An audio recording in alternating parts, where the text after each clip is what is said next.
Hi, welcome to Being Beta, where today I'm going to take you through the process of laying a concrete slab. Bits of equipment you're going to need. You're going to need some long straight planks. This is going to help to form your sort of builder's square to get your right angles. You're going to need a tape measure, some string, and then I've got 4 posts that I'm going to knock into the ground. They're going to be the 4 corners, and a rubber mallet. Now, if you don't have a rubber mallet, then you can use a heavier metal mallet, but have another piece of wood that'll go on top, so when you hit the top of the post, the impact's going through this piece of wood on the top rather than splitting your post itself. And then the final thing is a pencil. In this instance, we're doing 3.6 meters square. And so we've had a little walk around, we've decided where we want to site it on the lawn as is, and we've picked this as our sort of top left corner. It's in line with a post, we can still get a mower down, so we've picked that. So that's the first thing to do, is knock in your initial post, and then this is where you can now start to build off your first true line. So we're going to use the fence line here as our natural line to run down this initial line 3.6 meters down to the next post. And then all I'm going to do is just make sure, obviously I've come the length of 3.6, but I want the same distance from the fence, the existing fence here, as I've got from the fence to that post there. So I'm just going to do that now. Okay, so I took that line off of the fence and put the second post in, and then we've just loosely stringed up the string we're using. Obviously the top tip is to use white string because it's more visible against the green grass, but I don't have any white strings, so I'm using red. So the next thing for me to do is use the 3-4-5 method, which I've covered in other videos, but I'll go through it again now to make sure we get a perfect right angle going off of the corner post to the next post that'll be around this area here. Okay, so this is the method I've used to get the right angle. So what you do, you take your line that you want to take the right angle off of. So this is our original true line. You take from the corner 3 feet and then mark on a piece of wood, which you probably can't see, but I've just marked the 3 feet mark there. You then take a 4 foot length, which I've just marked off here, and eyeball it that you think's 90 degrees. And then your final length is a 5 foot length. Now I've put the end of the 5 foot just where the 3 foot mark is, and then basically I've laid it along, and where the end of the 5 foot mark and the 4 foot mark meet, that is then giving you your right angle. So what we'll be able to do now is get this string taut following the line of that plank, and then we'll measure 3.6 meters along that line, and that'll give us the placing of our next post, bang on 90 degrees from that original post. Okay, so we got our post with our true line. The first post we put in, we've got the right angle off to this post just here. We've just done our 3-4-5 method, so now we can run the line down 3.6 meters, bang that last post in, and then get the string back to the original post, and that'll be all square and good to go. Okay, so we got our square marked out with our string as well. It was a bit more challenging than anticipated. I think it's because we're on a slope. We just had to be mindful of unevenness in terms of our string and our measurements. So we had to do a bit of compromise between eyeballing and then measuring and checking the right angles, but we got there in the end. So pretty happy with this. Again, definitely white string, much better than red string. Now the next phase will be to start digging. Now normally for all the projects that you may have seen already that I've done on Being Beta, I've just done it by hand and just used the shovel, deturfing and all the rest of it. However, this is quite compacted soil. There was a shed on here before with a previous owner.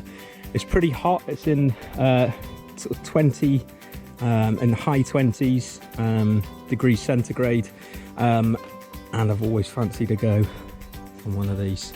So I'm going to be using this to dig out the area.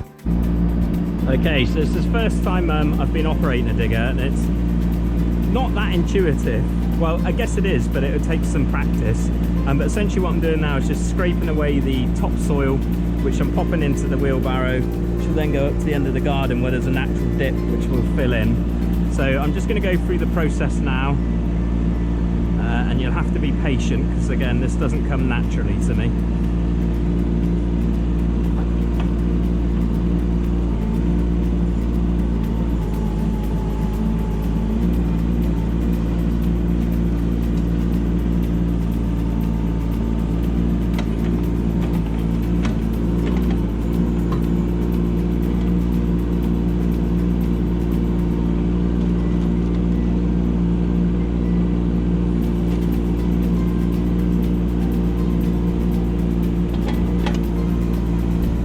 So that's basically the process I'm going to do until the whole area is deturfed, and then we can start digging down into soil to get a level. We're going to go from the bottom and try and level up with a gentle slope.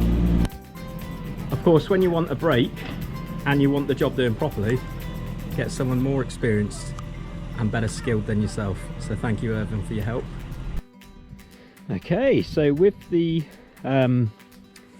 site dug to the correct depth that we're going to need, I've then gone through the process of leveling. There's still a bit to tidy up along here because I've just cut away a little bit more, which I'm going to shovel away.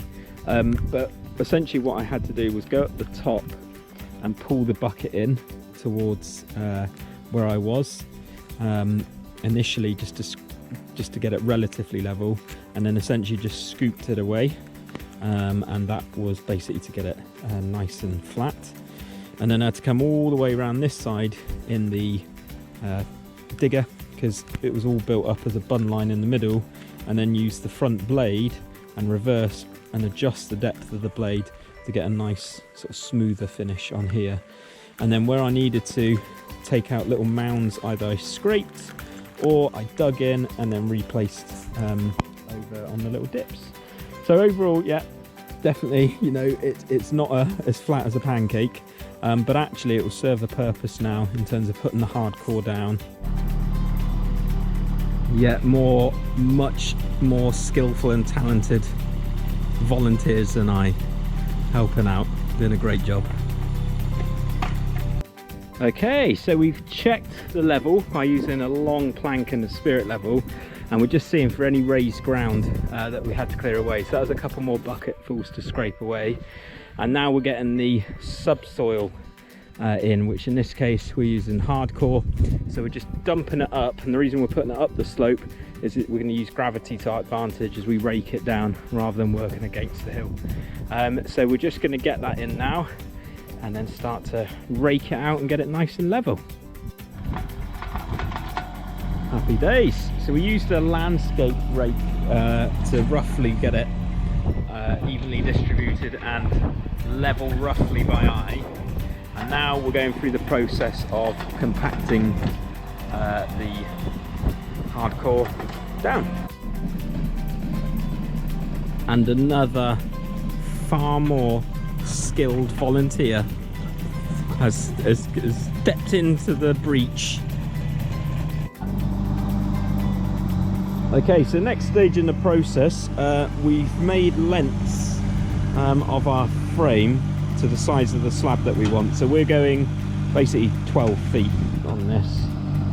So we've done our 12 feet lengths of plank. We've then got a 5th plank which we're going to use to lay on top of the frame, and then we can put the spirit level on top and make sure we've got a nice level frame all the way around.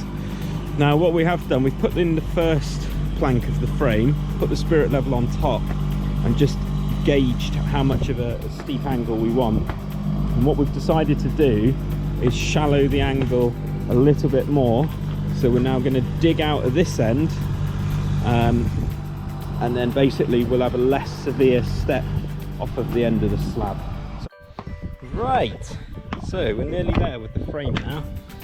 So what we did, we took an initial point, which is the height we wanted the slab at the top end of the slope, and then from there we took the plank down, and then we've dug out appropriately to get the right level. So we want a slight fall away because there's a gutter which runs at the bottom of the slope there, so we wanted a slight fall away. Once we got that, we then knocked in this first pin here, and then the next thing we did was dig a straight edge down here And again, we then start to get a right angle on here, make sure the level is all right. Final plank along there, making sure the level was good. And then at that stage, before we put in any pins down that way, we then took the diagonals. We took a measurement across there and a measurement across here. And as long as those measurements were the same, we knew this was square. So now we're knocking in the pins, and then the final plank will go along there. And that is our square frame, ready to get the hardcore back leveled out and ready to put the concrete on top. And the last little bit of bringing extra hardcore in. So what we're going to do now, we want at least 2 inches of concrete. So we've just laid a longer plank along the top, and then essentially what I'm going to do is measure down from the bottom of this plank into the 2-inch point, and then we're going to bring the sand up to that 2-inch point. So then there's a 2-inch gap, which is what we're going to fill with concrete. Now we're mixing the concrete. Irving's doing 6 shovel loads of sand and stone, a little bit of water added at a time, 1 shovel load of cement, and then we've got some finer sand as well, just to give it a bit of a lighter colour. So we'll get that all mixed up. Again, this is where experience will help. All the ratios, I'm sure there's plenty of videos on YouTube show you how to do this, but you know, Irving's done it this many times, you'll be able to see it by eye. Then once it's mixed sufficiently, it's poured into the centre here. My job, in my soon to be concrete wellies, is to rake it out. And then what we do is use the long plank here to tap down gently on the surface of the concrete, just to make sure it's level. But also you can see when you're using that plank there to tap it down, you can see any dips. And then so it's my job then to just rake up into those dips, tap it down again. Yeah, it's floating.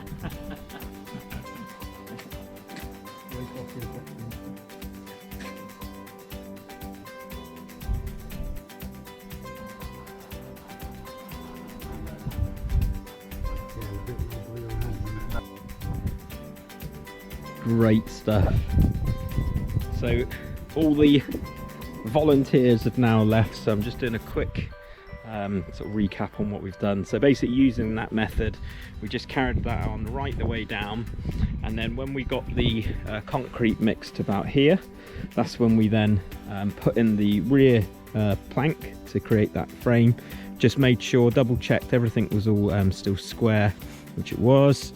And then basically the mixer was pouring it in here and then just raking it from this edge here, and then carried on using that method until it was done.